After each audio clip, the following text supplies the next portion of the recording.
your refreshments and caffeinated break from everyone in the dorm awake and ready to learn more about resilience. My name is Iris. I work for Sauder, the Business Career Center, as a career coach supporting the MBAs over there. And today we have a lovely group of colleagues over here, students and over there, all from our career center. So thanks for being here to support me. I thought you were going to bring pom-poms. So I currently am a student at the also University of Pennsylvania's public psychology program. That's why today we're taking a public psychology event to explore resilience. There will be some handouts or worksheets that we put at the back. I think we've run out, so RJ is more coming. Some more. So if you don't have a copy, raise your hand and go to the back later. We don't need it, but at the beginning. I will be talking kind of bit, but of course, asking for some questions. So if really there's a question that you cannot hold, if you really want it addressed, please feel free to raise your hand. So my undergrad is actually business, and we're in a business school. So business schools, we teach students with case studies. So I thought we'd start with a case study on one of the biggest insurance companies in the U.S. called MetLife. Back in the 50s, MetLife laid off a lot of people because they thought that we're going to use technology to sell insurance. However, they found that they lost a lot of market share over the next couple of decades. So they got some new leadership team and they made a really aggressive goal that we're going to hire 10,000 people within 1 year because we need people to sell insurance products. So it's really, really important. So that is a really aggressive goal and the leadership team didn't know how to do it. Fortunately, that was 1982, a long time ago. So the CEO of MetLife at the time was at a positive psychology related conference where the founder of positive psychology, Iris Cai, was speaking. So it was a topic related to optimism. So John Cree invited Seligman to have a meeting and tell them a little bit more about their challenges from a human resources standpoint, and they decided to work together. So what about the insurance industry? Anybody familiar with the insurance industry? Yeah. Tell me a little bit more. The American community. Either way, it's fine. What do you know about it? I know that, at least in the American context for healthcare insurance, you can pay a premium or a monthly fee depending on your coverage. And for most Americans, you need to pay a deductible of some kind or a pay for it to reach. Got it. Yeah, and to be an insurance agent, like a life insurance agent, it's pretty hard, right? Apparently, at that time, at least, if you call an agent, you call 10 people on the phone book, 9 of them would rush you off. So it's like a 10% chance for you to just talk to somebody. So these are some stats. Every year when this company is hiring, they got about 60,000 applicants, and they put them through an exam, kind of like it's called career profile, kind of like in the States, you have to write SAT to get into university. And the career profile, they will need to get a result of more than 12 points in order to get interviewed. So from that pile of people, we get 5,000 agents hired in the first year. Guess how many people remain in the second year? Yes. Sorry? Okay, that's quick. A little bit aggressive. That's kind of sad. The second year, half of them are gone. They just couldn't stand it. It's so hard, feeling rejection, right? Yeah, year 4. I get a trend. Half. So after 2 years, 1,000 left. So that sucks for people who work in human resources in insurance industry because it costs $30,000 to hire an agent. So every year they lost about $75 million. Really unfortunate. So the CEO, who's a smart guy, had this hypothesis that what if the people who are more optimistic sell more, and those are the people who remain. And if we hire the optimistic people, we can hire more effectively. So they did a study, and they found that indeed, the optimistic people are more effective, productive than the pessimistic agents. So here's some numbers. At the bottom, the navy blue block stands for people who are more pessimistic, kind of like the pessimistic half of their workforce. And there's actually a questionnaire that you can use to measure how pessimistic or optimistic people are. It's very interesting, and you can find it in the book, actually. So here are some numbers. They found that in the optimistic half of their workforce, they sold 20% more than the more pessimistic employees of the company. And then they break the people into 4 quarters and look at how the most optimistic employees fared compared to the least optimistic people. So the percentage is actually 50%. Really eye-opening. So they decided to do another study now, which is again about a pilot on what if we lower the standard and only hire people who are barely passing the career profile exam, but they're super off the chart optimistic. How are they going to be like? So this is the result of the study. On the left-hand side, point that out a little bit of the blue box, right? This is the regular workforce. So they put 1,000 people into that control group, and the hiring practice is the same. And they split them into the optimistic half, and then the rest is the pessimistic folks. And this is the special force.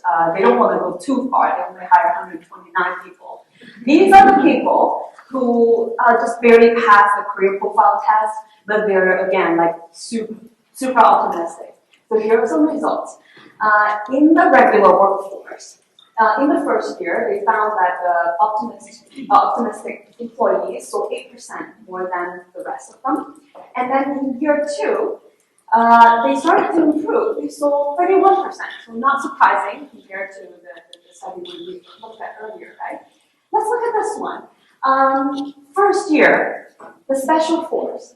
The optimists already started outselling 21% than the pessimists in the workforce. And this is the people that are in this regular. So they compare the ones that are more optimistic with the ones that are in the regular workforce. And then in year 2, they are kicking ass, okay? 27% more than the pessimists in the regular workforce. So what they found as a conclusion is that optimism really predicts the sales results as well as standardized tests such as the career profile. And as a result of that study, the company successfully hired 12,000 employees within 1 year. And guess how well their revenue went up? 50%. That's really impressive result. So you might be wondering, what's the implication for this workshop over here? We're coming here to talk about resilience, which is the capacity for our students or for us to adapt successfully to adversity. Any thoughts on that? Well, I'll jump in then. Our students are also here to go through a sales process themselves. Life is in fact a sales process itself. We are writing exams to prove to our prof that we study well in an interview process. We're trying to convince our sell to our employers that we are a strong candidate for a particular job. And even in their dating life, they're trying to convince their potential partner that they're loving companion.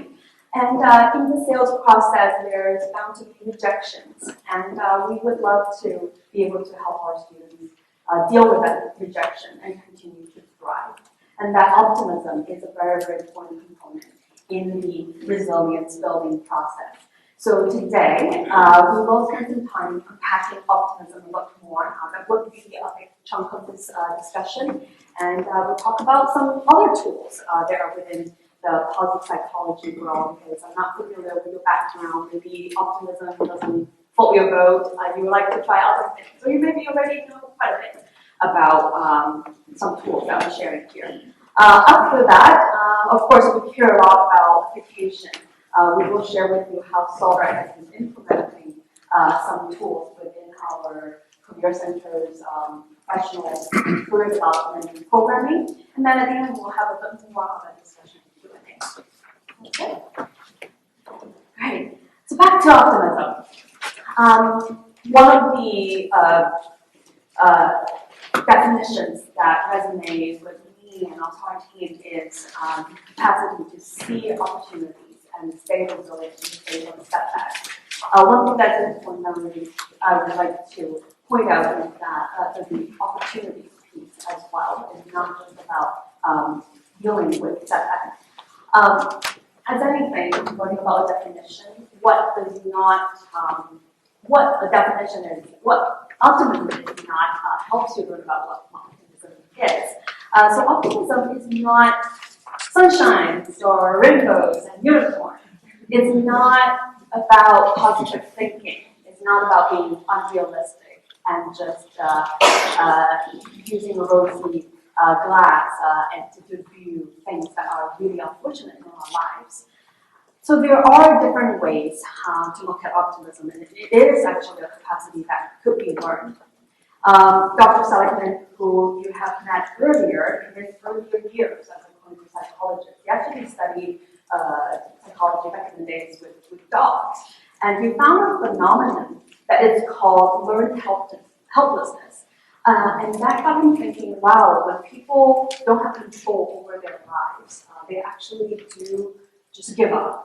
And so that kind of style or approach can be learned.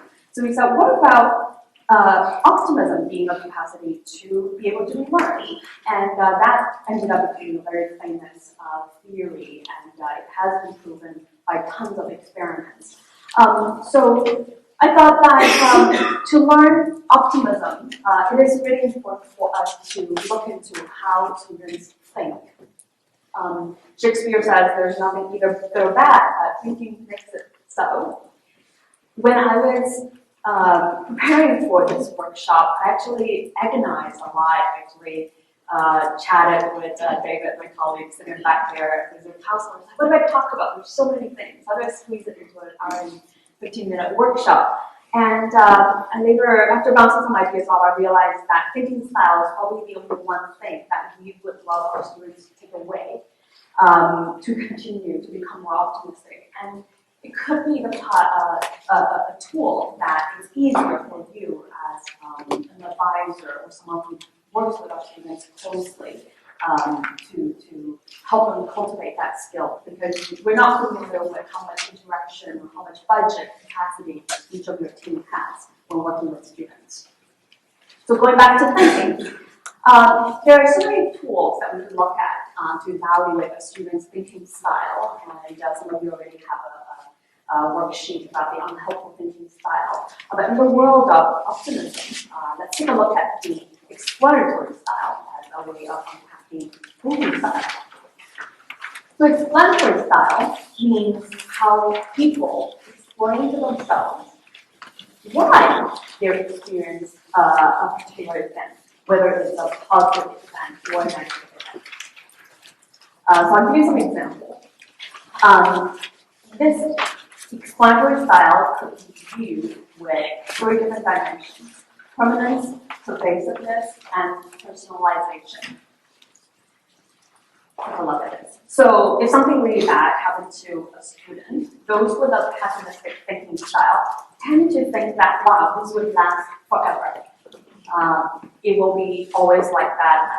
I suck at this course. It's next semester, I couldn't handle it either. They also think that this is going to undermine everything, the perseverance.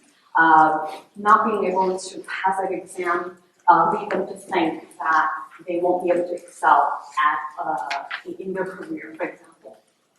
Lastly, personalization.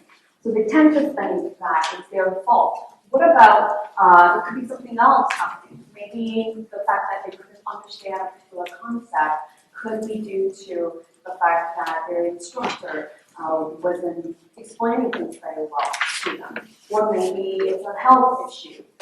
It could be other important things that is happening in their lives that is affecting them. So they tend to do things very personally. Those who are more optimistic, on the other hand, they are able to look at a bad event with a more temporary kind of lens. They think that this will pass. They also feel that, I mean, this is only contained in this area of my life. I probably would be able to do a much better job when I'm job searching later. I don't need to have good grades. And they are able to take a more realistic view in viewing their responsibility.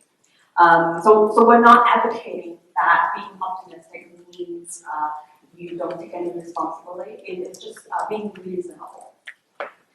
What about good events then? Then generally there's a reversal between these two styles. For example, if you are optimistic, you tend to have more hope. Something good happens to you, you just believe that my future will be even brighter. And that gives them the motivation to do so. You also think that good things will happen to you in some other areas of your life, and you are more likely to kind of pat yourself on the back and believe that, I work hard. This means that I have the skills, the capacity to excel continuously. Any questions on this model? And by the way, we will get the slide, I believe. Carol generally sent that out. If you don't get that, you can email me. I'll share my contact information. So I'd like to pause a little bit to get you to think about what is your explanatory style. Just a quick pause, and we'll get to explore that further. So there is a way to work on your explanatory style if you think that it's not helping you as well as you want it to. It's called the ATC tool, and some people call it the ABCD tool. It's just how the acronym evolved over the years. And it comes from cognitive behavior therapy. So some of you who have a counseling background might be familiar with that. So let's start with running through how this works in terms of the acronym. It stands for activating event, thoughts, and consequence. And for us to apply this, we will also need to learn how to dispute that thinking style or explanatory style. So to give you an example, right now our MBA students are super stressed out looking for internships.